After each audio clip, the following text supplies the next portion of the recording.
Chapter 1. The church fete in St. Mary Mead Lane had always marked the end of spring in the village of Ashwick Green. A modest affair, there were no grand processions or maypole dancers, but the parishioners looked forward to it none the less. Hand-sewn bunting strung between hedgerows, Victoria sponge competitions, and the usual raffle for a bottle of elderflower cordial donated by the vicar's wife. This year the weather behaved itself. Pale sunlight draped over the village green, and the brass band from the school played a shaky but cheerful rendition of Greensleeves. Mrs. Grantley, who had once lived in London and never let anyone forget it, ran the cake stall with an iron spoon. And in a shaded corner by the yew hedge, Miss Marple sat with her embroidery and her wide, unassuming eyes. The event passed outwardly, as it always had. But to Miss Marple it felt different. A layer beneath the politeness had shifted. She had noticed it in the way Reverend Mayhew avoided looking at his wife when the winning raffle number was called, in the way young Jenny Pruitt's hand trembled slightly as she passed out biscuits, and in the most telling sign of all, the empty basket beside the alms box. For as long as Miss Marple could remember, an antique wooden alms box stood inside the lich gate of the church. It wasn't extravagant, dark walnut with a modest cross carved on the front, but it had been there since 1786. Donations were anonymous, dropped in discreetly before or after Sunday service. But today the box was missing, not damaged, not broken. Gone. At first people hadn't noticed. There were stalls to manage, children to corral, and cakes to judge. But as the fete wound down and the remaining cups of lukewarm tea were drained, Mrs. Brocklehurst, the church cleaner, had muttered something that stopped everyone within earshot. Gone it is, the whole thing, bolted to the ground and gone. Reverend Mayhew had tried to laugh it off at first. Surely it's been moved for cleaning. But his wife, Mrs. Eloise Mayhew, had turned pale enough to match the white trim on her hat. Can't be. The vestry key had kept in my drawer. By dusk the whispers had begun, not about the theft, not exactly, but about what the box might have contained. They say it had nearly £70 in it, muttered Mrs. Grantley. More like 100, with last month's burial fees, replied Mrs. Brocklehurst. Jenny Pruitt, usually silent, whispered something else to her sister near the lemonade stand, something about having seen someone in the vestry 2 nights ago. Miss Marple took her leave not long after. She had learned long ago that the beginning of a mystery rarely announced itself with blood or screams. More often than not, it crept into existence through gaps in stories, raised eyebrows, and nervous laughter. The next morning, the church was officially declared a crime scene, not by Scotland Yard. Ashwick Green had no need for such drama, but by the village constable, Mr. Ned Appleby. He was a round man with an uneven moustache and a habit of leaning too close when making a point. He interviewed the vicar first, then the cleaner, then the Mayhew's gardener, who claimed he'd seen a man walking behind the hedge 2 nights prior. Tall, hunched, possibly wearing a cap, or a hood, or perhaps it had just been the moon shadowing the trees oddly. By noon, the village had worked itself into a righteous frenzy. Who steals from the church? Someone hissed at the grocer's. Miss Marple, meanwhile, took tea with Miss Lavinia Thorne, an old friend and a great lover of scandal. Frankly, Jane, I blame the new organist, Lavinia declared, stirring her sugar with unnecessary force. He's got that look, the twitchy sort, and he never sings the Gloria with proper warmth. Miss Marple gave a soft, non-committal sound. She had met the new organist, Mr. Charles Denby, and while he did seem nervous, she suspected it had more to do with Lavinia's aggressive soprano than with larceny. "I imagine he's just unused to village choirs," she said mildly. Lavinia waved a hand. "Or guilt-ridden. I heard he had debts in Reading." Miss Marple tucked that away, not because she believed it, but because even gossip has a grain of salt worth saving. That evening, the Reverend himself knocked on Miss Marple's door, with negative. "Hope I'm not disturbing you, Miss Marple," he said, hat clutched awkwardly in his hands. "Not at all, dear man. Do come in." He looked worn, cheeks hollowed by embarrassment more than fatigue. "I've no right to ask, but you've always had a knack for noticing what others miss. If you wouldn't mind taking a little interest, I'd be grateful." Miss Marple folded her hands. "Tell me plainly, Reverend, was there more in that box than the congregation knew?" His eyes darted to the floor. There was a bequest, he admitted, left by a Mr. Andrew Kestlake, cash, temporarily, before it could be transferred into the fund. I hadn't told anyone yet. Eloise didn't even know. "How much?" His voice dropped. £230. Miss Marple nodded once, then very gently. "Then this isn't just a theft, Reverend. It's a test of character, yours and everyone else's. Before moving next, Detective, where in the world are you solving mysteries with us? Drop your location in the comments. And if you crave more twisted tales, hit subscribe. Tomorrow's case file is even darker. Stay sharp. Chapter 2. By midweek, Ashwick Green was no longer the same village. It wasn't just the theft. Villages had endured worse. But the idea of the church being violated, of someone reaching into sacred space and walking away with charity, left behind something sharper than fear, suspicion. The theft had done what no amount of gossip or sermonizing ever could. It drew lines. At Mrs. Crabapple's grocery, conversation paused when Mr. Denby entered.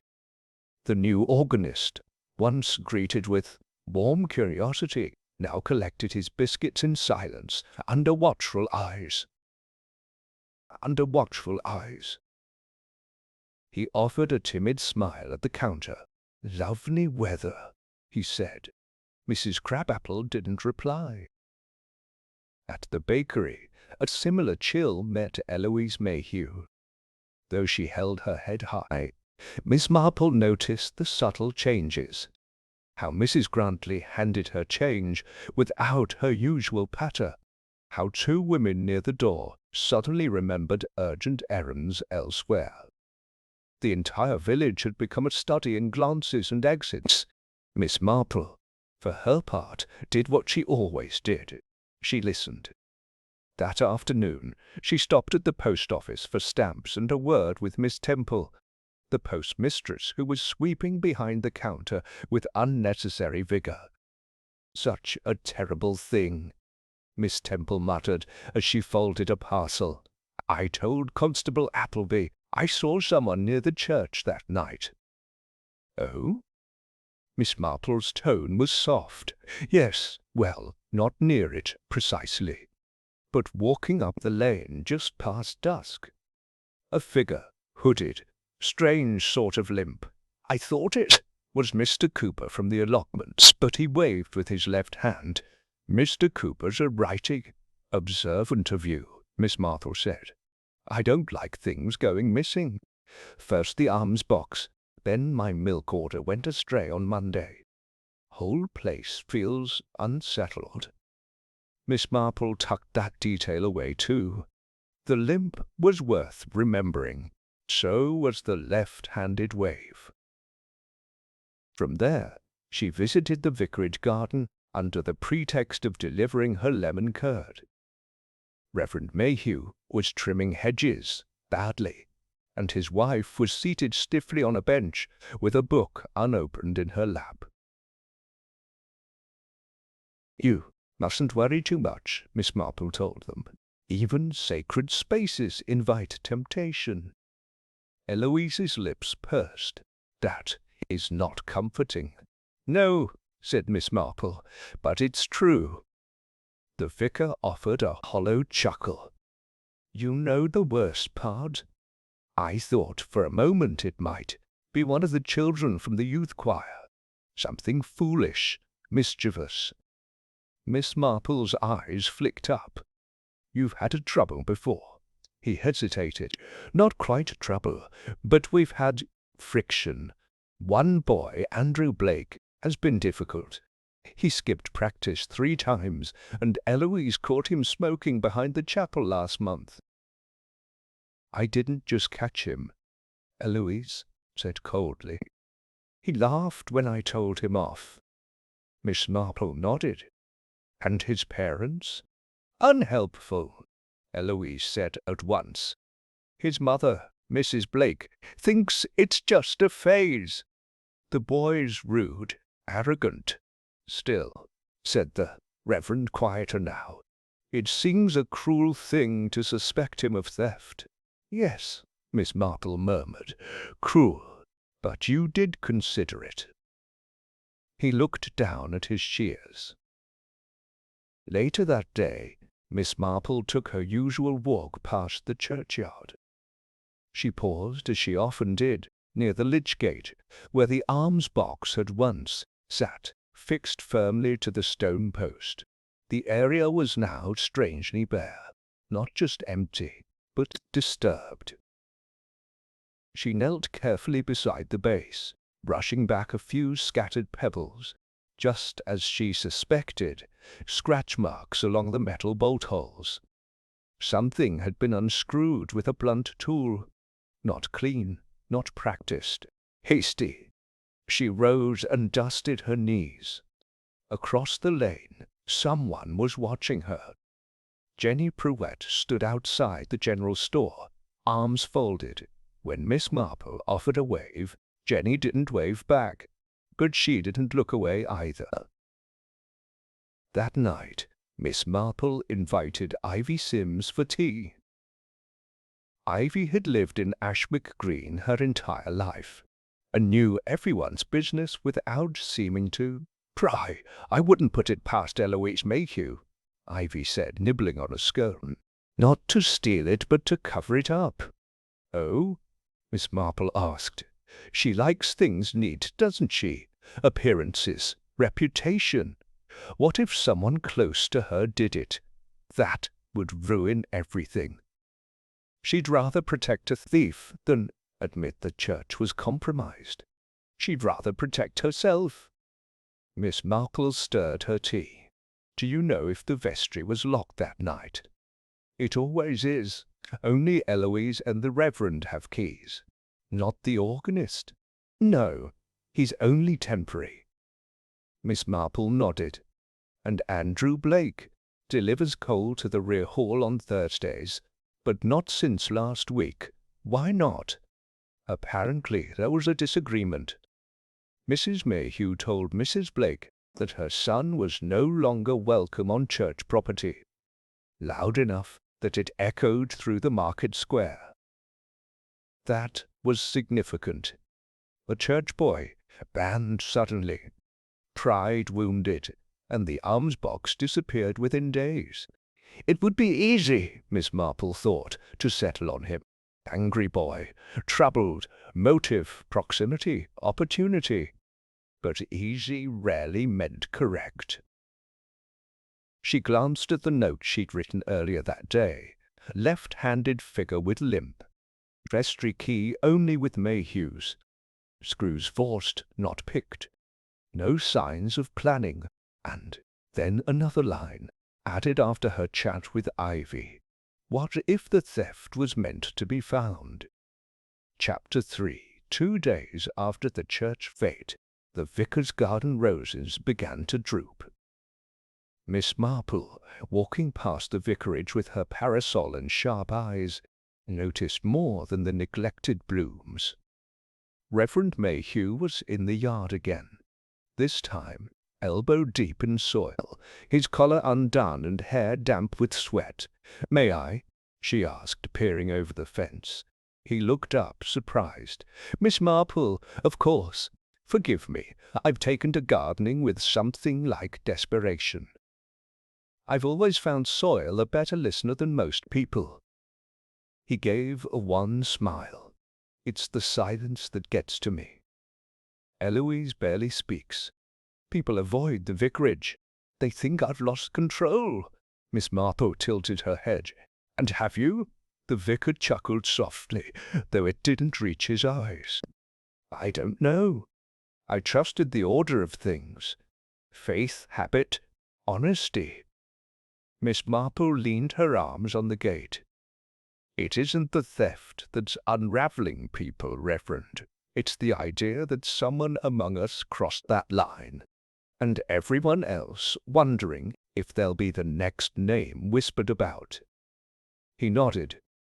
"It's all falling out sideways, isn't it?" She smiled. "Only if we let it." Before she left, she asked casually, "Where does Mr. Denby stay? I don't believe I've seen him anywhere other than the church." "The guest room above the vestry hall. Just for another week. He travels quite a bit for seasonal posts." "Ah, so he had proximity, but not a key, not officially." "Interesting," Miss Marple murmured, and thanked him before moving along. She found Mr. Denby later that afternoon by the church organ, sheet music spread out like autumn leaves. He started at the sight of her. "Miss Marple, I wasn't expecting anyone." "I never arrive when expected." "It's a failing of mine," she replied lightly. "I thought I'd hear what our congregation will be singing this Sunday." He flushed slightly. "Nothing as lively as the fete, I'm afraid." As he fumbled to sort the pages, Miss Marple took note of a detail. The hem of his sleeve was frayed, not carelessly, but from use, and his shoes, polished though they were worn unevenly, left heel lower than the right. "You walk with a slight limp, Mr. Denby," she said gently. He stiffened. "Old injury. College football." "Ah," she nodded. "And are you left-handed by chance?" He hesitated just a beat too long. "No, right-handed." But when he reached for a pencil on the music stand, it was the left hand he used. Monsieur Marple smiled kindly. "Old habits persist." He looked down. "Force of habit. I broke my wrist some years back. Switched temporarily." But Miss Marple already knew. He was left-handed, and perhaps not as honest as he tried to appear. That evening, she stopped at Ivy Murgatroyd's to borrow a spool of thread. "Terrible business, all this," Ivy said, wrapping the spool neatly. "Ivy down at the inn swears she saw someone coming from the vestry at near midnight last week." "Really?" Miss Marple's interest sharpened. "Yes. Thought it was the vicar at first, but then saw him walking the other direction moments later." "Did she see the face?" "No, but they dropped something, a metal object she thinks, clinked on the gravel, bent to pick it up and left in a hurry." "A key, perhaps?" "Could be." Miss Marple left with her thread and a thought forming. There had been access. Likely unauthorized, but access nonetheless. And the theft had not been tidy. It had been rushed, improvised. But why rush, unless one feared being caught? And why steal the entire box rather than open it on sight? That was the first real glimpse of truth. Whoever took the alms box hadn't planned meticulously. It had been opportunistic or desperate. The next day brought a new complication. Constable Appleby stopped Miss Marple near the green with surprising purpose. "We've found the box," he said. "Well, what's left of it?" She raised an eyebrow. "Go on." "Behind the hedgerow near the allotments, burnt. Someone tried to destroy it, completely smashed, but there's no sign of the money." Miss Marple frowned. "That doesn't align. No. If someone wanted money, they'd take it and leave the box. If someone wanted to make a point, they'd leave the box intact, empty." Appleby scratched his chin. "What do you think it means?" "I think someone tried to erase something, but they did it badly." "Why burn it then?" "To hide the marks," she said. "Screw damage, scratches, fingerprints." "Ah, right." But Miss Marple was already thinking further. Whoever had stolen the box had not known how to dismantle it cleanly. That meant lack of planning or lack of knowledge, and that ruled out more than one suspect. That evening she penned a brief note and tucked it into her knitting basket. Denby, left-handed, lies reflexively. Organist's key, theft sloppy. Burned evidence suggests panic. Who benefits if the box vanishes completely, not just the money? She tapped her pen, then added a final line. Did someone need to erase the contents of the box, not just steal from it? It was the kind of question only a few people might answer. And one of them, Miss Marple suspected, might already be spinning their next lie. Chapter 4. By Friday morning, Constable Appleby had done what village constables often do when overwhelmed. He made a list. It was a short list, 3 names, all young or local, and all easy to blame. First was Andrew Blake, the call boy, youth choir dropout, and proud possessor of a bad attitude and a bicycle with a flat rear tire. Second was Charles Denby, the odd evasive organist, left-handed, transient and too quiet for anyone's comfort. And third, rather unexpectedly, was Jenny Pruitt. Her name had appeared after Ivy Sims mentioned, in a tone of mild conspiracy, that Jenny's mother was awfully upset about that church collection being locked away, what with her needing help for the surgery and all. 3 suspects, 3 stories. Appleby, wearing his most serious hat, decided to visit them all, starting with Andrew Blake. Miss Marple, of course, had already seen Andrew that morning. He'd been at the baker's, arguing with Mr. Pritchard over the price of yesterday's buns. They were stale, he'd insisted. They were half price, Pritchard replied, unmoved. Andrew grabbed his coins and stalked off, but not before catching Miss Marple's gaze and offering a stiff nod. Not rudeness, defiance, tinged with embarrassment. Outside, she caught up to him beneath the chestnut tree by the post-box. "Morning, Andrew." He stopped, wary. "Tell me, when did you last deliver coal to the vicarage?" "Last week." "Wednesday." He looked down. "Then they told me not to come back." Mrs. Mayhew specifically. His jaw tensed. "She called me unfit. Said I'd frightened the choir girls. Said I'd talked back. Did you? Not like she says. Did you take anything? His eyes flashed. No, I'm not a thief. She believed him. Not because of the words, but the fury behind them. It wasn't the denial of guilt that struck her. It was the denial of being reduced to that label. Appleby, meanwhile, was having better luck with his second visit. Charles Denby opened the vestry door in shirt-sleeves, eyes puffy from poor sleep and worse peace of mind.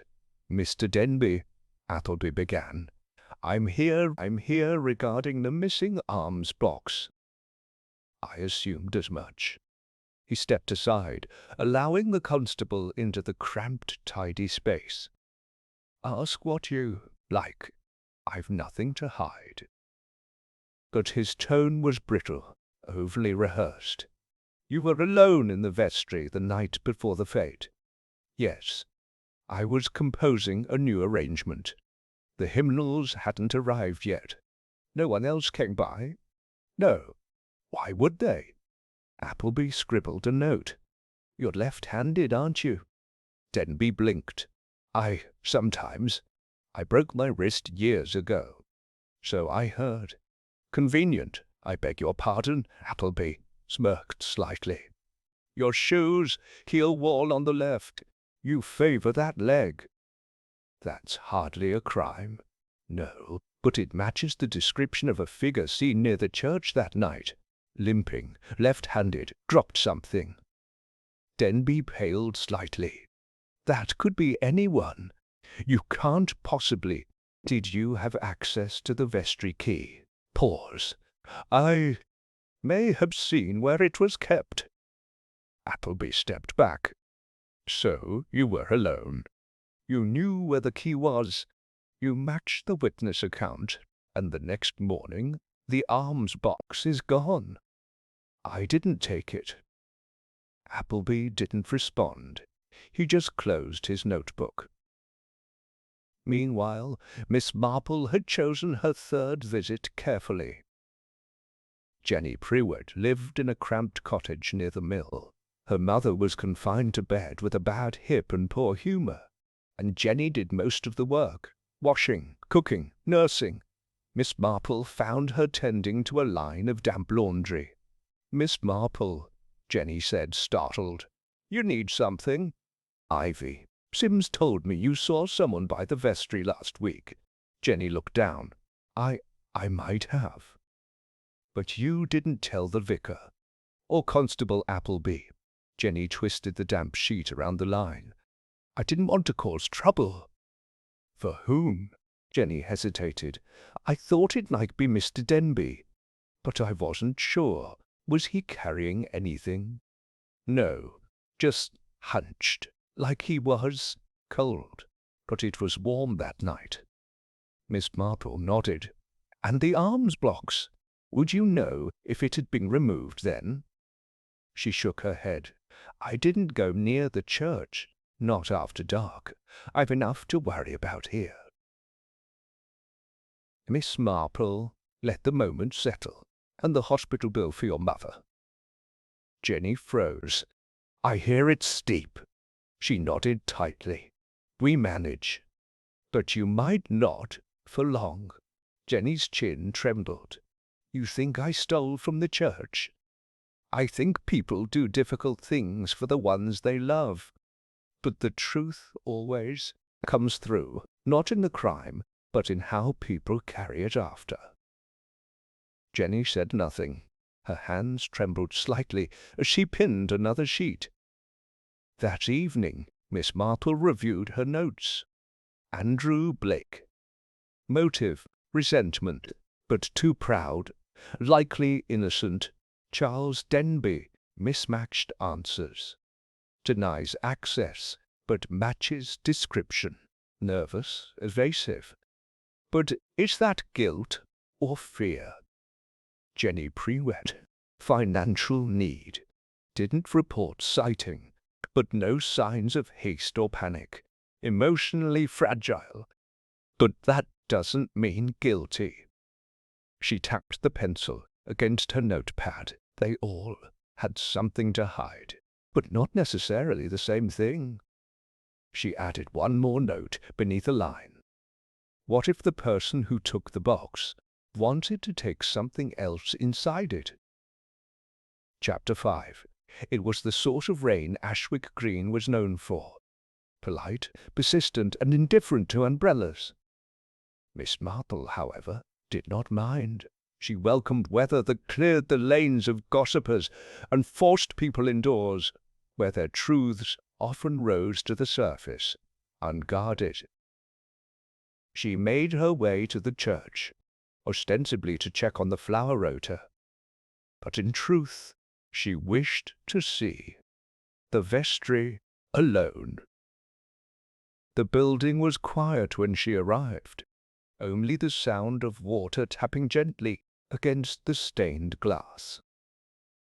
Inside the nave, the scent of lavender polish lingered. Miss Marple moved past the pews, eyes drawn not to the altar or the pulpit, but to the quiet space beneath the side table in the vestry.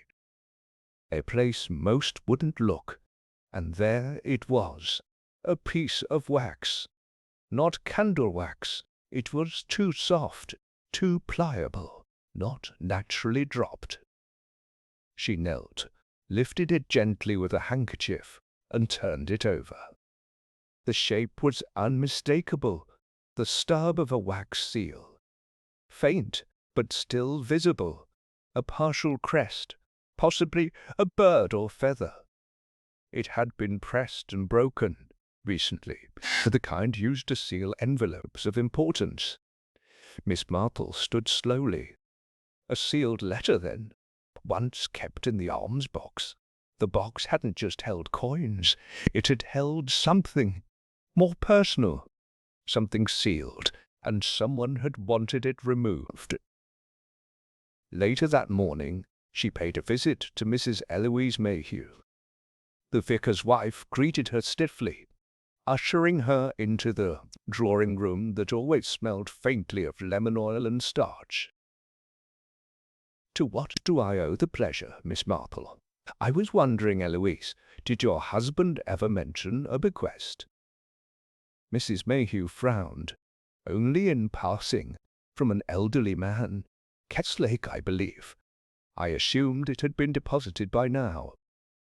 It hadn't. It was in the alms box. Eloise stiffened.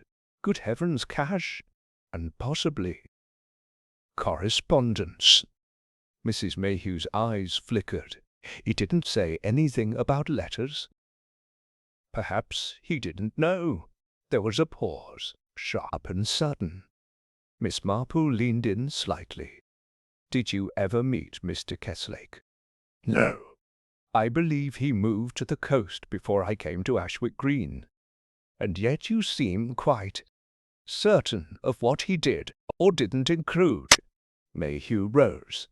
"Miss Marple, if you're accusing me—" "I'm observing," Miss Marple said gently. "People often reveal more when they're nervous." Mrs. Mayhew's cheeks flushed. "Well, you'll forgive me for finding this entire episode unnerving. First the theft, then the rumours, now letters, wax seals. I think we're all being quite carried away." Miss Marple stood. "On the contrary, I believe we're all being carried towards something." That evening, she retrieved her ledger and added a note beneath the others. "Broken wax seal beneath vestry table. Evidence of a sealed document. Letter. Broken wax seal beneath vestry table. Evidence of a sealed document. Letter. Confession. Will? And then, if the box was meant to be stolen, what mattered wasn't the money. It was what the money was hiding." The next clue arrived by accident. Mrs. Brocklehurst, the church cleaner, stopped Miss Marple outside the butcher's. "I just remembered something odd," she said breathlessly. "When I was dusting near the vestry 2 weeks ago, I found a corner of a letter, jammed between the baseboard and the cabinet. Didn't think much of it, torn, but it had one of those waxy seals, like the kind lawyers use. "Do you still have it?" Miss Marple asked, her pulse quickening slightly. Mrs. Brocklehurst's face fell. "No, binned it, I'm afraid. Thought it was old. But now, well, now I wonder. What did it say?" She frowned in concentration. "Just one line I could read, near the bottom. And I confess this, not out of fear, but out of faith. Gave me a bit of a chill, actually." Miss Marple blinked once. A confession of guilt, or perhaps a secret, a will, a love affair, an old scandal. Any number of motives might have been sealed inside. But who knew of it, and who needed it gone? She turned her thoughts toward Reverend Mayhew, but he had seemed truly unaware. Not Eloise, though. Her defensiveness wasn't theatrical. It was personal. It came not from suspicion, but from knowledge. Back home, Miss Marple wrote a fresh line across a clean page. Someone didn't steal money. They stole silence, and beneath that, the contents of that box threatened someone. A truth. A connection.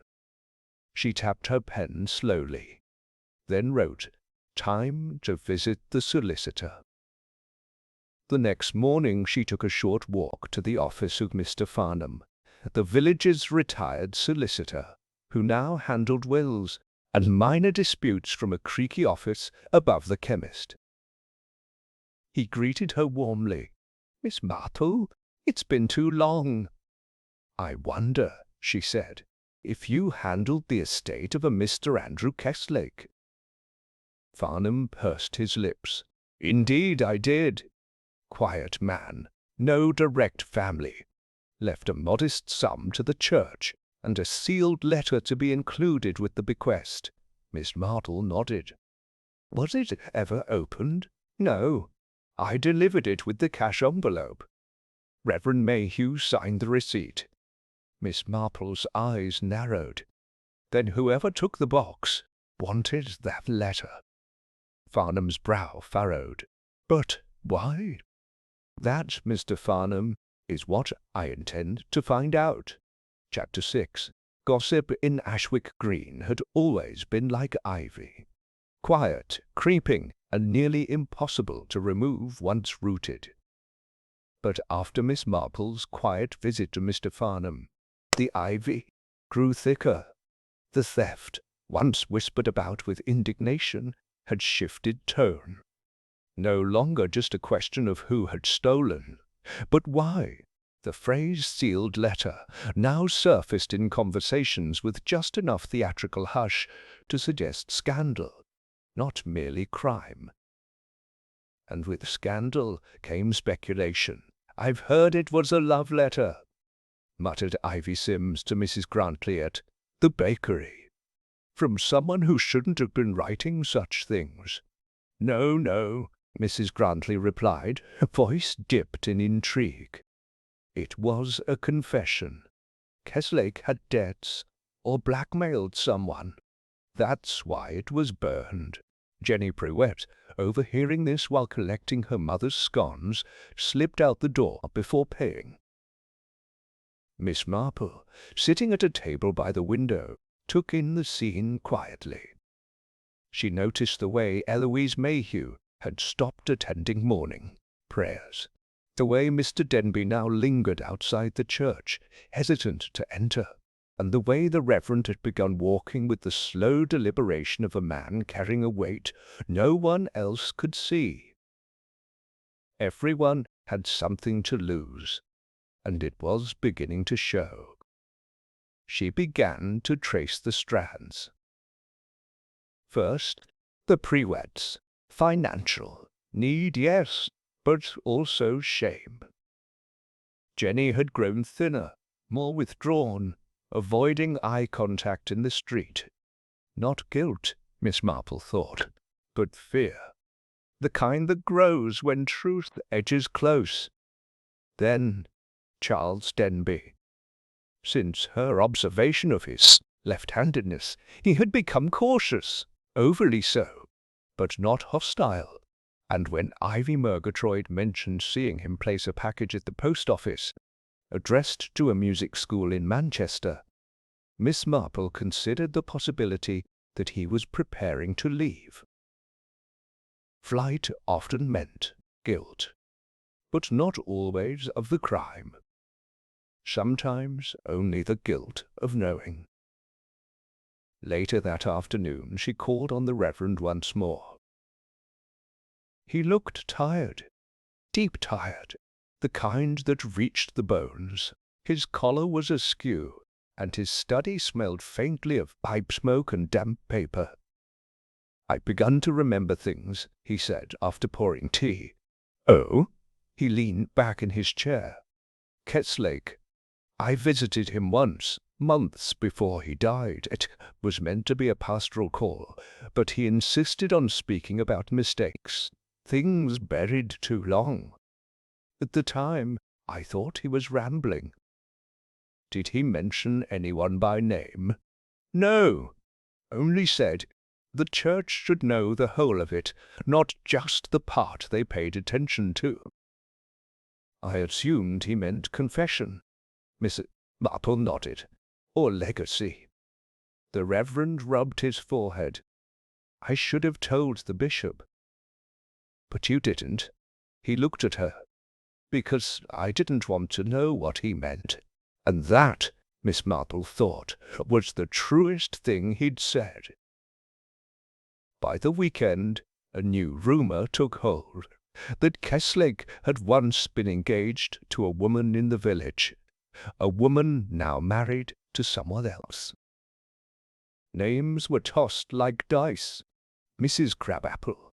No, too dour. Mrs. Eloise Mayhew. That one lingered. Miss Marple paid no mind to the speculation itself, but she watched who bristled when the name was spoken. And when she passed the vicarage the next morning and saw Eloise arguing with her husband in the garden, her suspicions settled more firmly. It was not the argument that interested her. It was the phrase Eloise hissed, sharp and half-audible. "You were supposed to burn it, not ignore it." Miss Marple did not slow her pace. She simply tucked the words away like a pressed flower. Fragile but telling. Later, she visited Charles Denby again. This time not at the church, but at the inn where he took supper. She found him by the window, poking at a shepherd's pie, a small satchel at his side. "You're leaving soon," she said. He glanced up. "I thought it wise. My welcome has worn thin." Guilt makes people uncomfortable, even if it doesn't belong to them. Denby met her gaze. "What do you want from me?" "The truth." He paused. "I saw something that night. I hadn't meant to. I was coming back late from a walk. Couldn't sleep. I saw someone by the vestry door." "Who?" "I couldn't see the face, but it was a woman." "A woman?" He nodded, moved quickly, purposefully. "She unlocked the door. Not broke in. No, she had a key, or knew where to find it." Miss Marple tapped her teacup lightly. She took something inside. Not large, but she tucked it under her coat when she left, then went towards the vicarage. Denby looked down. "I didn't say anything. I didn't want trouble. No one does," Miss Marple said. "But it finds us anyway." That evening she sat by the fire and laid out her facts. Wax seal, evidence of a personal document, letter, likely from Kestlake, intended to be read with the bequest. Theft, unplanned, but necessary to someone, not about the money. Eloise's reaction, fear, not outrage. Reverend's confession. He ignored the letter.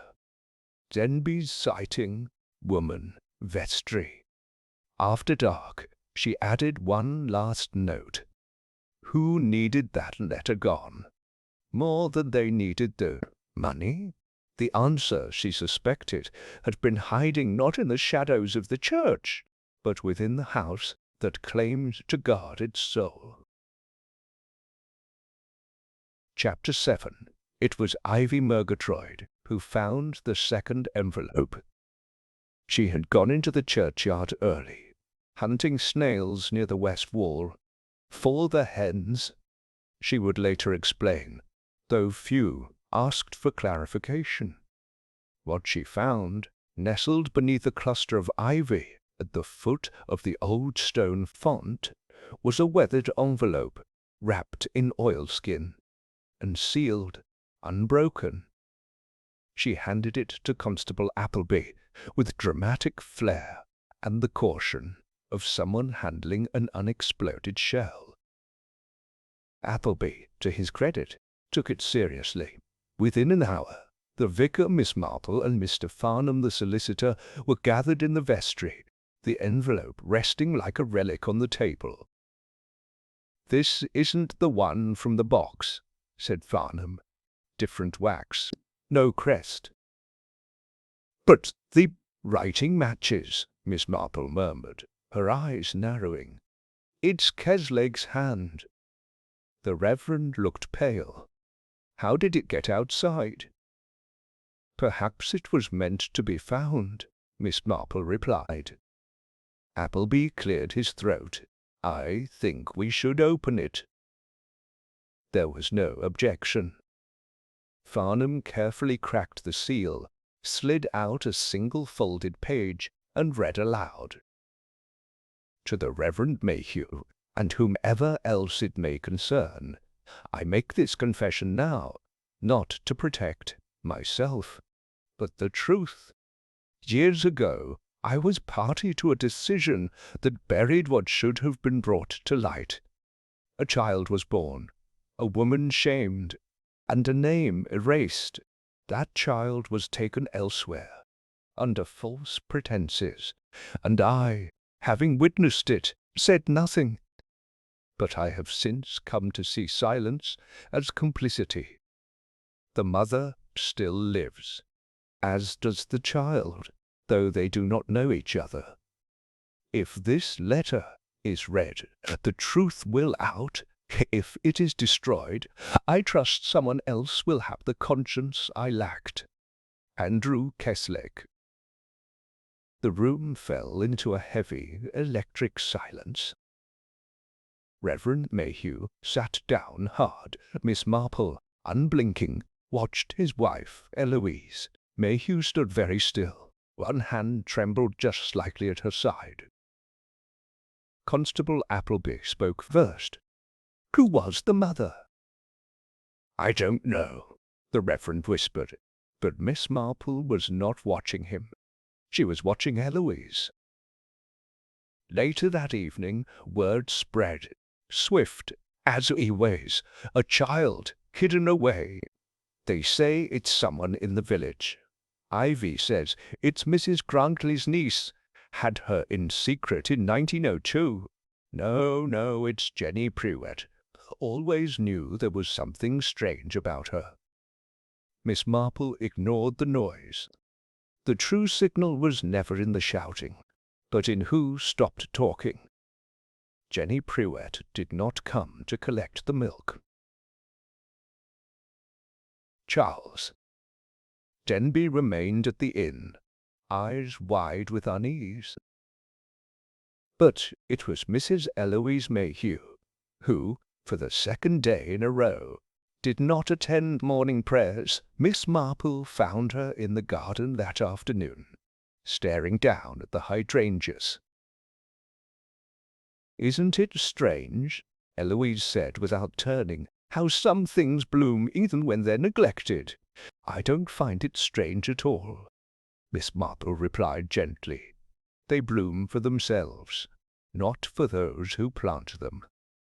Eloise gave a thin smile.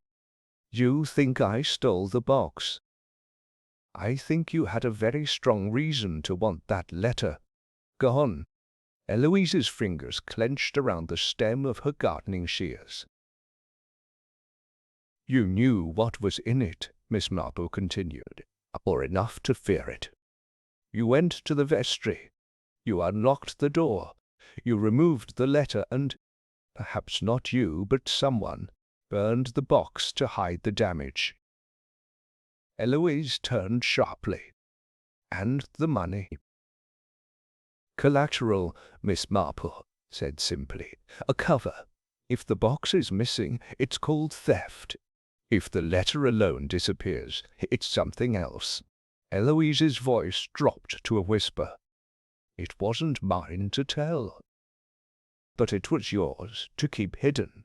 I was protecting someone." Miss Marple's expression didn't soften. "And in doing so, you exposed someone else." That night, Miss Marple reviewed her notes again. Original theft, steal, destruction of letter. But now a second copy emerges. Why? Who placed it in the churchyard? She tapped the page thoughtfully, then wrote, "Someone had a crisis of conscience," and another line, "If Eloise tried to destroy the letter, who preserved it? Not the Reverend. He was shaken, not Denby. He'd have posted it. Was shaken, not Denby. He'd have posted it, not Jenny. She wouldn't have had access unless—" Miss Marple reached for her earlier pages. Mrs. Brocklehurst found a torn piece, waxed. Didn't think it mattered. A woman who cleaned the vestry. A woman who often picked up after others. A woman who would see everything, but be overlooked. She circled the name. The next morning, she visited the church early, before anyone else arrived. Inside the vestry, Mrs. Brocklehurst was already there, polishing candlesticks. Miss Marple stepped inside quietly. "You found the torn letter weeks ago." The woman froze. Miss Marple continued, "You kept it. Perhaps didn't know what it was at first, but once the box vanished, you realized what had been lost." Mrs. Brocklehurst looked down. "It wasn't right. I've cleaned this church for 28 years. I know what's real and what's rot. And so you protected the truth. I thought, if they found it again, they'd have to face it. You placed it by the font."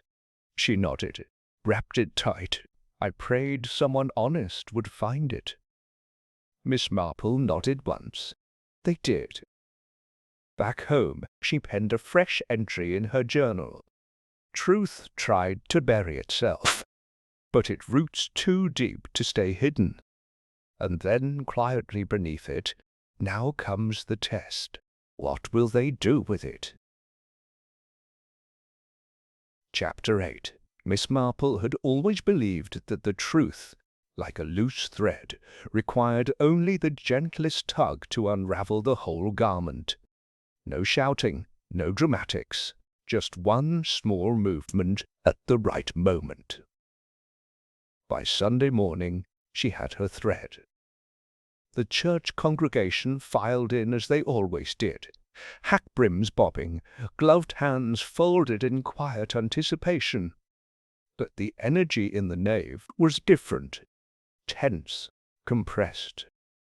People had heard whispers of recovered fragments in the river, of names unspoken, of money miscounted, and something far older, far deeper, that no one yet dared put into words. Miss Marple slipped into the third pew from the front, her gloves folded in her lap. The Reverend Mayhew stood at the pulpit, pale and distracted, his voice lacking the usual rhythm. When it came time for announcements, he cleared his throat. "Before we begin the final hymn," he said, "I must address the matter of Mr. Keslake's bequest." It has come to our attention that the original amount was larger than recorded. Further investigation is underway." The congregation didn't murmur. They held their breath. Miss Marple's eyes were not on the Reverend. They were on the third row to the left. Eloise Mayhew sat perfectly still, face unreadable. But 2 rows behind her, Jenny Prewett shifted, just slightly, and glanced to her right, not forward, not toward the pulpit, toward Mrs. Grantley. That was the moment. After the service, Miss Marple stepped outside and waited. People scattered in clumps, lingering awkwardly before drifting off. Jenny emerged last, her hand tucked into her coat, her mouth a thin white line. Miss Marple fell into step beside her. "Beautiful service," she said. Jenny said nothing. "Nim, do hope your mother's feeling better." "She's the same." Miss Marple nodded. It must have been difficult, seeing that letter reappear. Jenny froze. "I beg your pardon?" "The river fragments," Miss Marple said lightly. "Rather charred. Not much ink left, but enough to confirm the stationery. So odd to try and burn something, then discard it before the job's done." "I don't know anything about that." "I didn't say you did." Jenny's breath caught. Miss Marple stopped walking. "Jenny, dear, when people destroy evidence halfway, it's not usually because of fear of punishment. It's because of regret." Jenny turned. "You don't understand, don't I?" Miss Marple's voice was soft. "A woman in your position, watching injustice go unspoken, perhaps trying to stop someone else from doing something foolish." Jenny's eyes glistened. "I only wanted it gone, all of it. That letter, it had nothing to do with me, but people started saying I was the child, that I was part of some shameful story." Miss Marple nodded. "And yet you didn't destroy the original letter.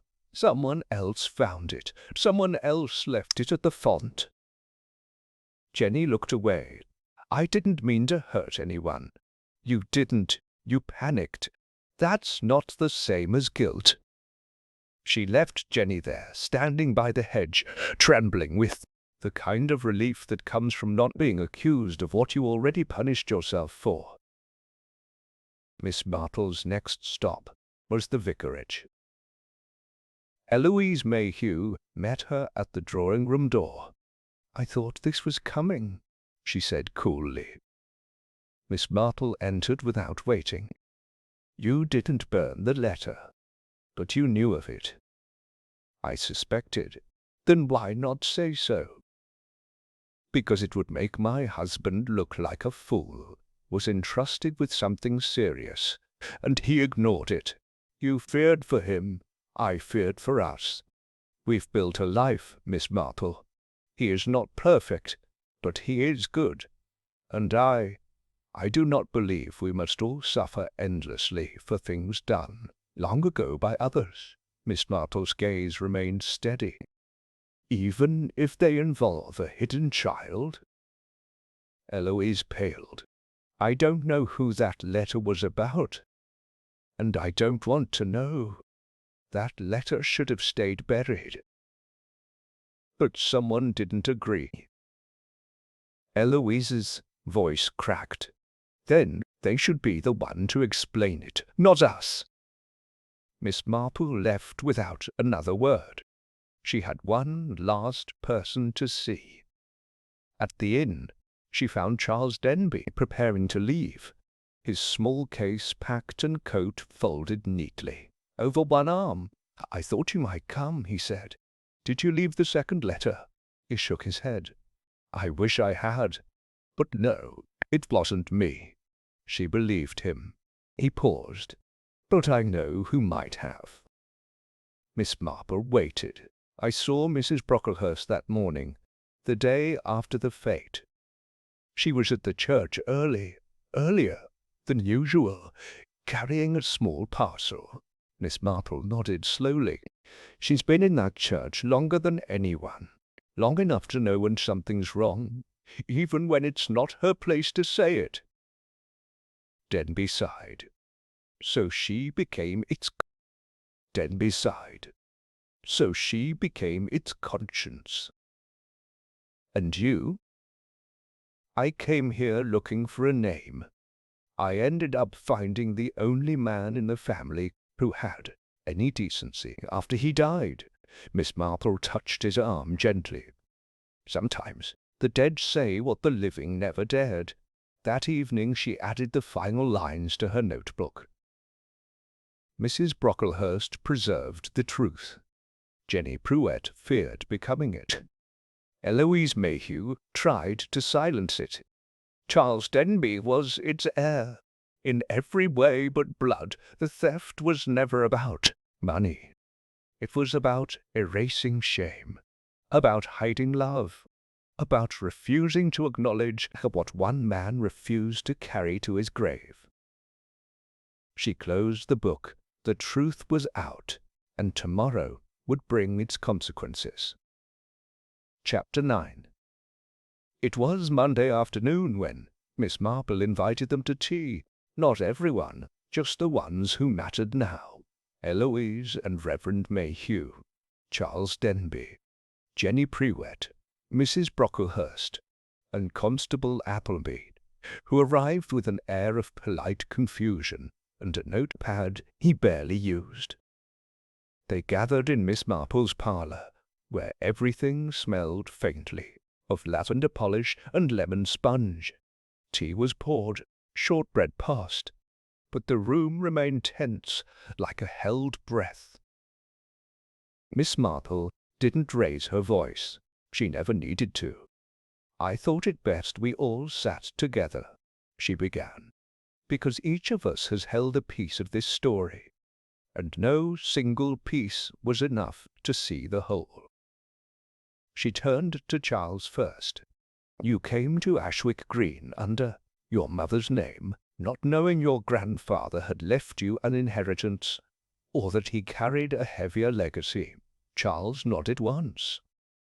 "To the Reverend," she said softly, "you received the bequest, but overlooked the sealed letter that came with it. Perhaps wilfully, perhaps not." The vicar looked ashamed. "I saw only money. The letter, I never opened it." Miss Marple turned her eyes to Eloise. "You knew what was inside, though. You had seen the seal before, on Kessler's personal papers from his earlier donations, and perhaps you suspected what it would say." Eloise's face was unreadable. "You removed the letter the night before the fete. You unlocked the vestry. No one questioned you. You hid the letter, but you didn't destroy it, not at first. You hesitated. You can't prove—" "No," Miss Marple interrupted gently. "I can't. But Jenny saw someone that night. She saw a woman." All eyes turned to Jenny, who nodded stiffly. "I didn't know who it was, only that she moved like she belonged there. And then," Miss Marple continued, "someone tried to burn the letter. In the hearth, perhaps. But they lost their nerve and discarded the charred pieces in the river. Which means there was another person, someone else who knew the letter was missing. Someone who saw what you didn't." She turned slowly to Mrs. Brocklehurst. "You, dear, have cleaned that church longer than anyone. You would have known when the box had been tampered with. You found the torn wax seal, kept it, then later, after the theft, placed the copy of the letter back in the churchyard." The old woman's face flushed, but she met Miss Marple's gaze. "It wasn't right. Burying the truth. I wasn't raised that way." "No," Miss Marple agreed. "And because of you, we now know the truth Kessler tried to tell. She turned back to the group. The alms box was taken because it had become a symbol, not of money, but of memory. Someone had been quietly siphoning the funds. Someone who thought, perhaps, that no one would count a few pounds here or there. And then came Kestlake's letter, sealed, damning, addressed to the very place they trusted to protect silence. Her voice remained calm, but her words were sharp now, deliberate. The theft of the entire box was a last-minute act. Clumsy, rushed. Whoever did it wasn't trying to get rich. They were trying to erase a mistake. Eloise stood stiffly. "You think it was me?" Miss Marple folded her hands. "No, I think it was the Reverend." Gasps were stifled. The vicar's hands fell to his lap like dead weight. "I think you realized what you'd overlooked," Miss Marple said. "That the money was missing. That the sealed letter might expose it.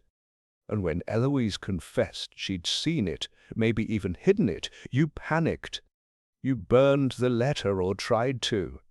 Then took the box entirely, smashed and burned it, thinking it would cover the rest." The room was still. "I didn't mean to," he began, but his voice crumbled. "You told yourself it was just a portion," Miss Marple said quietly, "just until you could repay it." He nodded once, eyes wet. "I thought I could make it right." The bequest came unexpectedly, and the new roof was delayed. We were behind on bills. It seemed harmless, temporary. But when the sealed letter arrived, he swallowed hard. I couldn't face what it might say, that I'd let the church become a lie. Charles stood now, not angry, but deeply sad. "He tried to confess it, you know," he said quietly, "in the letter. Not just about me, but about everything, the things this village buried." Miss Marple nodded. "And that is what truth does. It waits." When the tea ended, no one spoke of police or charges, not yet. But the Reverend would soon write to the bishop, resign quietly. No fuss, and the ear money, it would be restored, slowly, anonymously, but the truth, that would remain. The theft of the alms box had exposed not just a crime, but a web of decisions, each one rooted in fear, silence, and the mistaken belief that burying pain was the same as healing it. That evening, Miss Marple sat by the fire, writing her final notes. Theft solved, letter retrieved, guilt acknowledged, no murder, no blood, but a soul wounded, and perhaps one beginning to mend. She closed her notebook and reached for her knitting. Some mysteries unraveled like thread. Some, like this one, simply needed to be faced. Chapter 10. The drawing room was quiet again. Not tense this time, just quiet. Not tense this time, just quiet, like the air after a storm, when everything is still, but not yet settled. Miss Marple stirred her tea gently as the others listened. No one interrupted. They knew she was about to draw the final thread through the tapestry. "I have often said," she began, "that people will go to great lengths not to lie, but to avoid telling the truth. And that distinction, small though it seems, makes all the difference." She looked at Reverend Mayhew, whose hands were now clasped tightly on his lap. "You never intended to steal," she said softly. "At first you were simply rearranging things, delaying, patching over the cracks. It began when the roof repair was delayed, yes?" He nodded mutely. You used some of the bequest money to cover parish expenses. Small things, nothing that felt like theft. And you planned to repay it. His voice was barely audible. Yes. But then the sealed letter arrived with the second envelope. That was the moment the balance tipped. She turned to Mrs. Mayhew. You found the letter before your husband did. Perhaps you recognized Keswick's seal. Perhaps you opened it. Or perhaps you simply hid it, hoping to deal with it later. Eloise's expression did not change. But later came too quickly, and the box remained, containing a letter neither of you wanted discovered, so the decision was made, first to delay, then, when things began to slip, to erase. Miss Marple now addressed the room. It was the Reverend who removed the box. He took it late in the evening after choir practice, hoping no one saw him. But he didn't know that Charles Denby had returned late from his walk, nor that the village's memory is longer than it seems. She turned to Charles now. You suspected something wasn't right. You didn't know the inheritance had been mishandled, but you saw fear in the Reverend's eyes, and shame. Denby gave a single nod.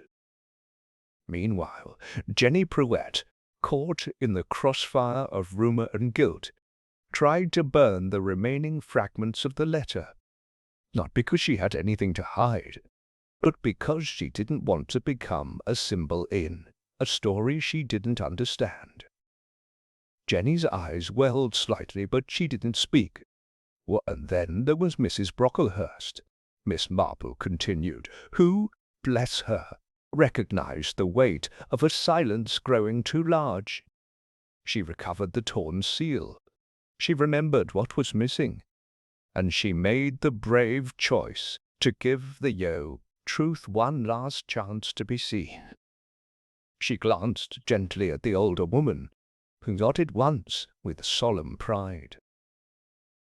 The recovered letter, though not the original, held enough of the truth to make us look again, and it is through that lens that we now understand this was never a crime of greed, but one of cowardice, of delay, of fear.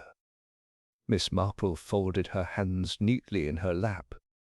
No one in this room is evil, but someone acted foolishly, and another chose silence, and others paid for it. Constable Appleby, sitting quietly by the window, finally spoke. And what happens now? Miss Marple looked at him. I believe the bishop will be informed. The Reverend will resign, as he must.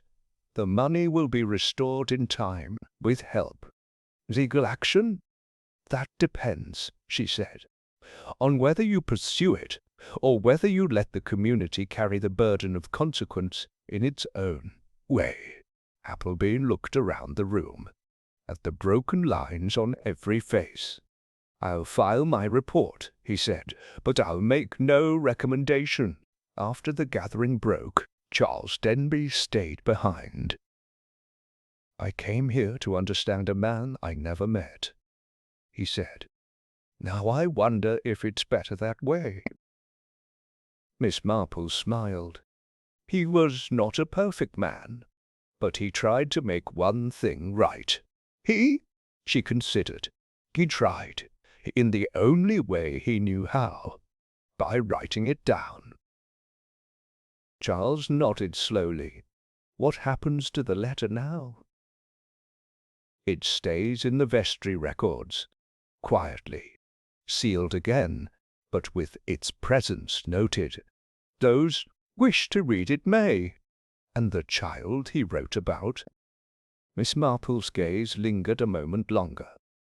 They live here still, but I suspect it no longer matters whether we know who. What matters is that they know they weren't forgotten. That evening, Miss Marple returned to her fire, poured a modest sherry, and opened her notebook for the final time. All parts accounted for. The theft, beschmensching act of concealment, the money, ich misused, not stolen in malice, the letter, fear of exposure, the truth, delivered free, not jail, but reckoning, the kind that lingers. She closed the book. Not every mystery ends with handcuffs. Some end with a sigh, and a village remembering what it chose to forget. Chapter 11. Ashwick Green returned to silence, but it wasn't the comfortable, sleepy kind that had reigned before the fete. This was a different silence, a watchful silence. The church bells still rang, the shops still opened, the postman still whistled along the lane. But in every corner of the village, people spoke a little softer, listened a little longer, and glanced twice when passing someone they thought they knew. The theft was no longer discussed in shops or hedgerows, not because it had been forgotten, but because it had been understood, and that, Miss Marple knew, was far more lasting. The Reverend Mayhew tendered his resignation that week. There was no public outcry, no dramatic sermon, just a small notice pinned to the church notice board and a brief, faltering address before the final Sunday service. "I failed in my stewardship," he said simply, "and in my courage, but I do not regret the truth, only the delay in facing it." Eloise Mayhew sat in the pew beside him, her expression unreadable. Some villagers refused to meet their eyes. Others nodded solemnly, as if they too had known how hard it was to admit a mistake when a reputation had been so carefully cultivated. After the service, no one asked for photographs, no one lingered. But the Mayhews were not shunned. They were simply released from roles they could no longer fill. Charles Denby, now openly known as Andrew Kessler's grandson, declined the inheritance. All of it? Mr. Farnham asked, blinking over his glasses. "Yes," Charles replied. "Give it to the church, or the village, or a scholarship fund. I never came here for money." Miss Marple wasn't surprised. She saw the change in him, in the way he stood straighter now, not hiding behind music or polite evasions. He had found a name, and he had given it back, a kind of redemption in reverse. Jenny Pruett returned to her quiet routines, though with a new stillness. The rumours had not fully faded, but they no longer stung, perhaps because people now realized what Jenny herself had known all along, that secrets whispered in judgment say more about the whisperers than the subject. Mrs. Grantley, after weeks of side glances and stiff smiles, brought Jenny a basket of preserves. "They're a bit tart," she said briskly, "but they keep well, like some people."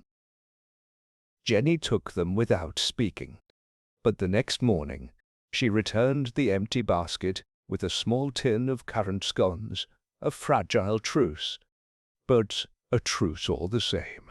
Mrs. Brocklehurst, who had quietly returned to polishing pews and straightening hymnals, found a letter waiting for her on the church lectern one morning. It was unsigned, but handwritten on thick cream paper. "You did right. Not loudly, but rightly. Thank you." She showed it to no one, but tucked it into her apron and smiled for the rest of the day. Miss Marple, for her part, did not gloat. She had never solved mysteries for the sake of being right. She did it for the sake of balance, for the delicate, unspoken system of consequences that held a village together, and this time the consequence was clear. Ashwick Green had been bruised, not by violence or betrayal, but by quiet erosion, misplaced trust, forgotten names, withheld truths. And now the village was beginning, just beginning to rebuild, not with fanfare, but with awareness. One misty morning, Miss Marple walked alone to the churchyard. She paused by the old font, where the second envelope had been found. Beneath the ivy, someone had placed a single stone. Smooth, pale, unmarked, Miss Marple bent down, brushed it gently, and smiled. No names were needed. Sometimes memory didn't require words. It required witness. Back home, she wrote the final addition to her case journal. Final outcome. No arrests, no trial, but full acknowledgment. Consequences accepted. Mayhew resignation. Inheritance declined. Truth recorded. Gossip redirected. Ashwick Green will survive, but not untouched. She underlined the last sentence twice, then closed the notebook with quiet finality. That evening, over tea with her niece, Miss Marple was asked if she ever tired of village drama. She sipped gently, thoughtful. "My dear," she said at last, "villages are like lace, so delicate. One snip, one tug, and the whole pattern can fray.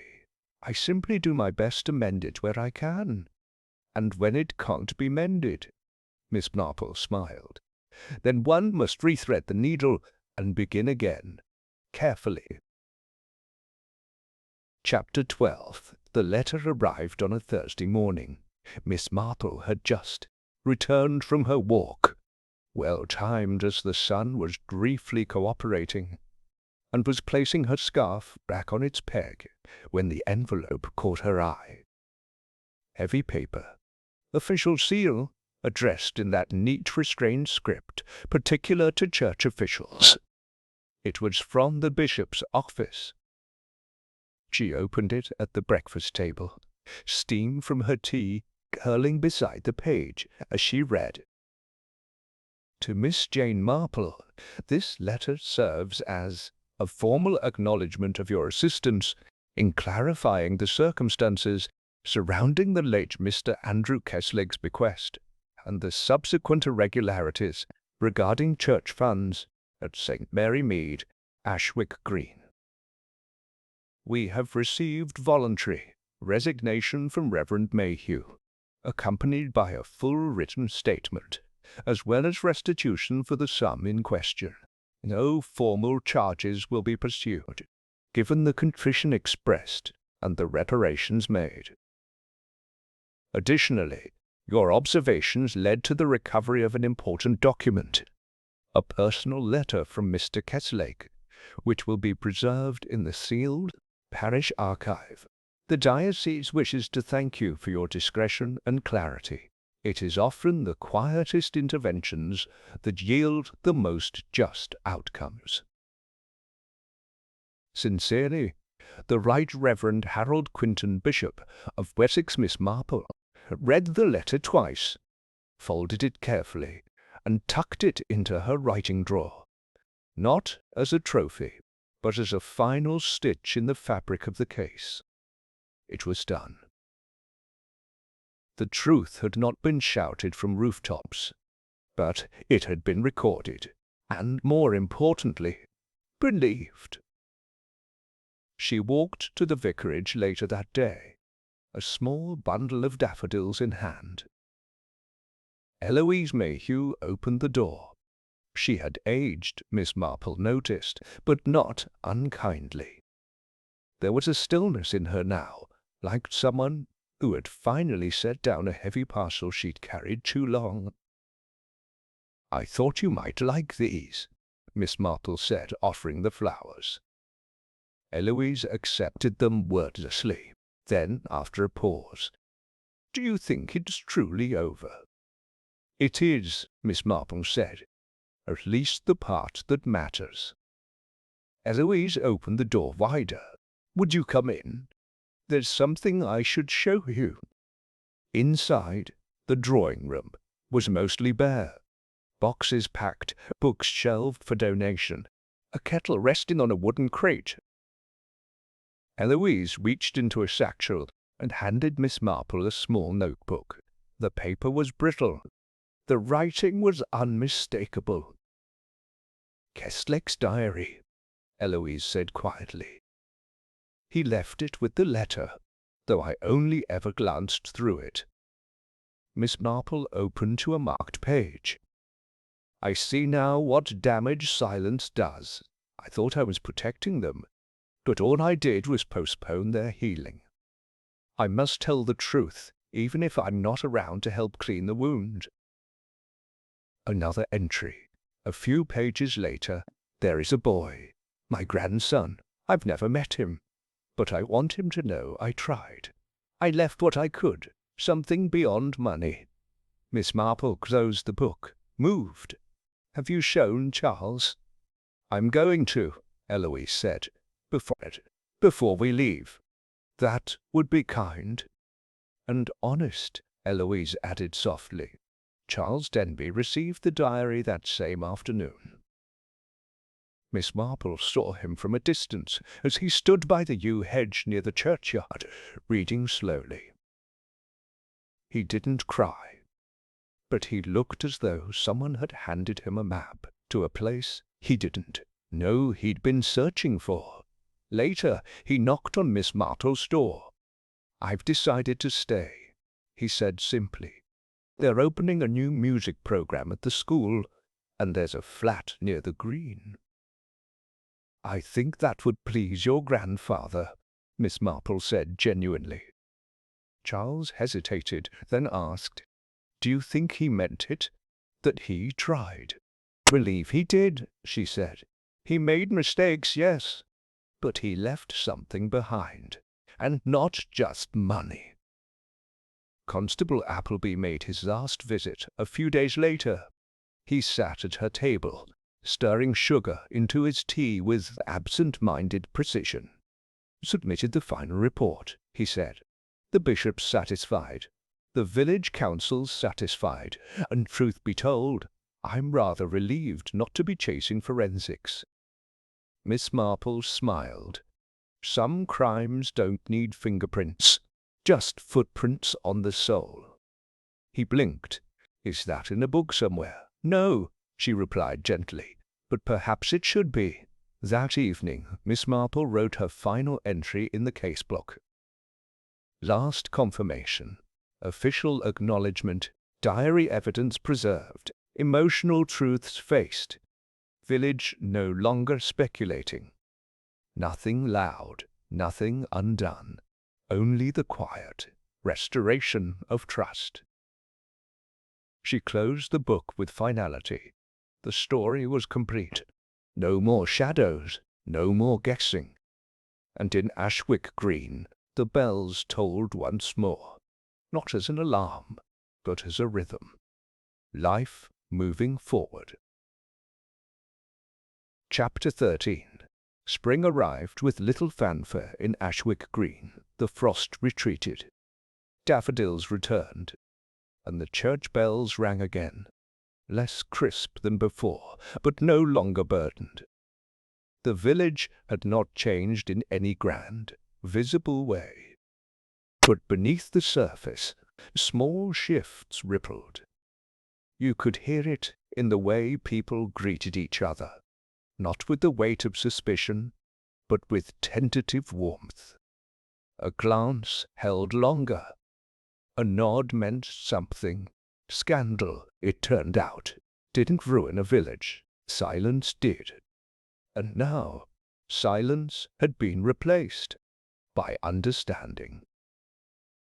Miss Marple walked to the baker's on a Thursday morning, and was not surprised to see Charles Denby standing at the counter, speaking amiably with Mrs. Grantley.